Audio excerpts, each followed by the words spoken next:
حلقتنا اليوم: رونو تكشف عن الأسعار الجديدة لسانديرو الجزائرية. كشف موقع أوتوبيب المختص في أخبار السيارات نقلا عن مصادر مسؤولة من شركة رونو الجزائر عن أسعار سيارة داسيا سانديرو ستيبواي المركبة في مصنعها المتواجد في وهران. وكشف موقع أوتوبيب أن هذه الأسعار تخص السيارات التي سيتم تجميعها بشكل مؤقت بعد عودة نشاط مصنع رونو بعد تسريح القطع والتجهيزات اللازمة لإتمام عملية إنتاج حوالي 1000 سيارة.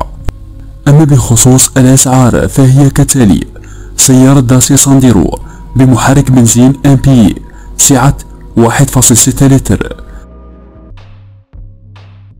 سيارة داسيا سانديرو بمحرك ديزل DC سعة 1.5 لتر.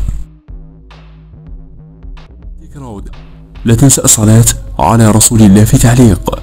المصدر: موقع أوتوبيب. شارك هذا الموضوع مع أصدقائك ليصل إلى أكثر عدد من المشاهدين.